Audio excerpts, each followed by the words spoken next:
कहते हैं काला रंग बड़ा अशुभ होता है, मगर स्कूल का वो ब्लैक बोर्ड पूरी जिंदगी ही बदल देता है। नमस्ते दोस्तों, मैं आपका अपना शुभम कुशवाहा। मैं आज आप लोगों को एक लड़के की कहानी सुनाता हूँ जिसका नाम पुष्पेंद्र था। उसकी पोस्ट ग्रेजुएशन कंप्लीट हो चुकी थी। वह नौकरी की तलाश में जहां तहां भटक रहा था। वह कंपनियों में अपने इंटरव्यू दे रहा था। बहुत सी कंपनियों में वह इंटरव्यू में पास ना हो सका, लेकिन एक दिन वह एक कंपनी में इंटरव्यू देने के लिए गया और वहां उसका सिलेक्शन हो गया और उसकी उस कंपनी में नौकरी पक्की हो गई थी। उसे अगले एक हफ्ते बाद उस नौकरी में ज्वाइनिंग लेना था। वह घर पर आकर बहुत ही खुश हुआ और उसने अपने पूरे परिवार को यह बात बताई। उसके परिवार के सभी लोग, बहन भाई, माता पिता और दादा दादी, यह खबर सुनकर बड़े ही खुश हुए और घर में एक खुशी की लहर दौड़ गई। और वह पुष्पेंद्र उस दिन का इंतजार करने लगा जिस दिन उसे नौकरी पर जाना था। समय बीतता गया और एक हफ्ता पूरा हो चुका था। उसे उस दिन नौकरी पर जाना था। वह उस दिन सुबह 6 बजे उठ गया।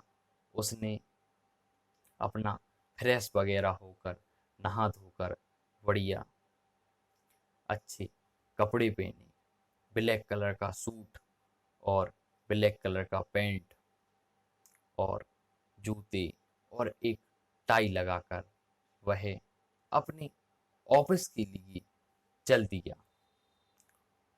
ऑफिस जब वह पहुंचा तो वह समय से पहले ऑफिस पहुंच गया। वह बहुत ही हतोत्साहित था और ऑफिस में अभी केवल चपरासी ही आया हुआ था। उसने ऑफिस का गेट खोला। वह भी पुष्पेंद्र को नहीं जानता था। पुष्पेंद्र वहां खड़ा रहा और अपने बॉस का इंतजार करने लगा।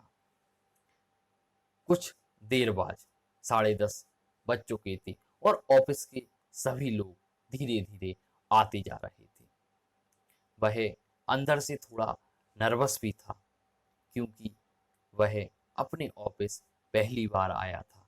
यहाँ किस प्रकार से काम होता है, कैसे काम किया जाता है, उसके दिमाग में हजार सवाल चल रहे थे। फिर उसे मैनेजर ने चपरासी के थ्रू उसे केबिन में बुलवाया। वह केबिन में पहुंचा।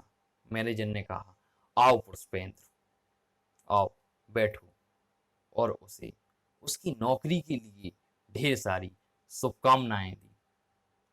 पुष्पेंद्र को अपने बॉस का व्यवहार बहुत अच्छा लगा और वह उनकी बातें सुनकर बड़ा ही खुश हुआ।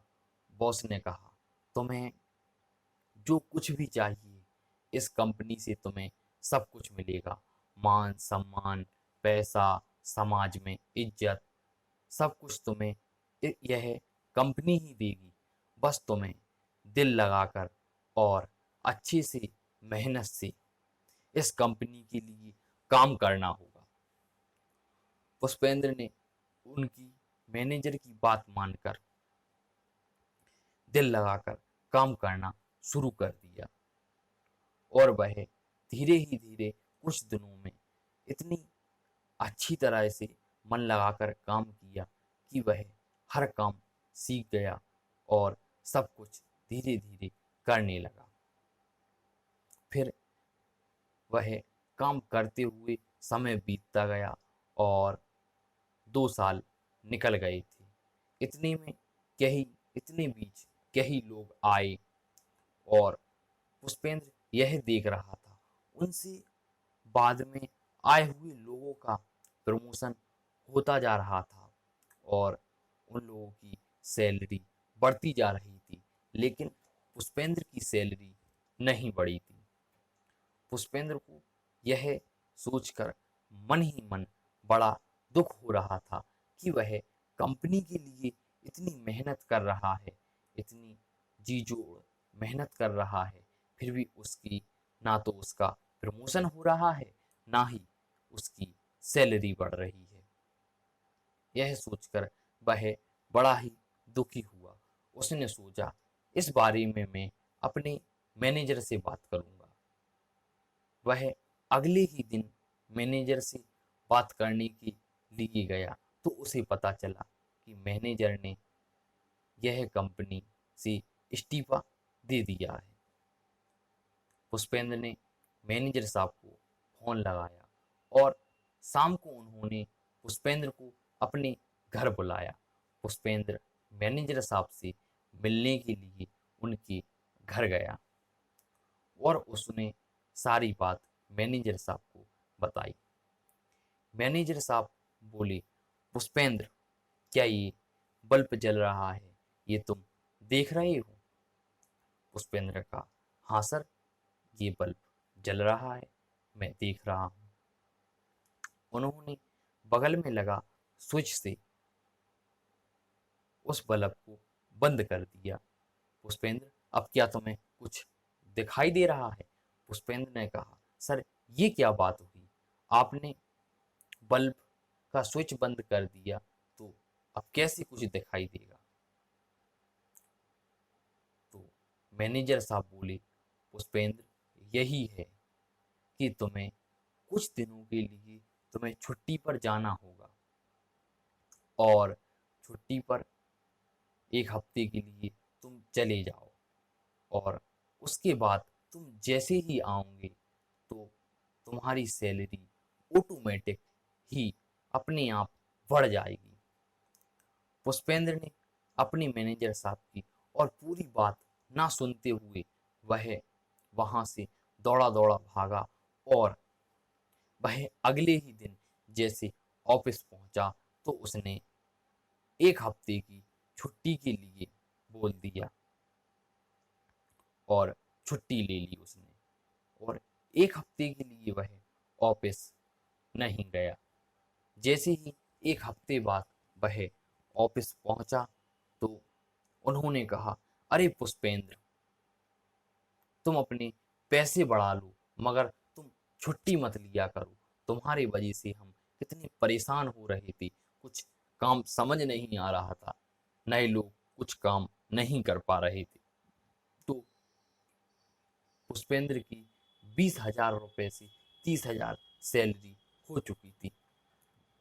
पुष्पेंद्र बड़ा खुश हुआ और उसने अगले 6 महीने में फिर यही किया कि फिर उसने छुट्टी ले ली और फिर वह 1.5 हफ्ते के लिए बाहर चला गया और 1.5 हफ्ते बाद फिर ऑफिस पहुंचा तो फिर उन लोगों ने उसके 10,000 रुपये और बढ़ा दिए।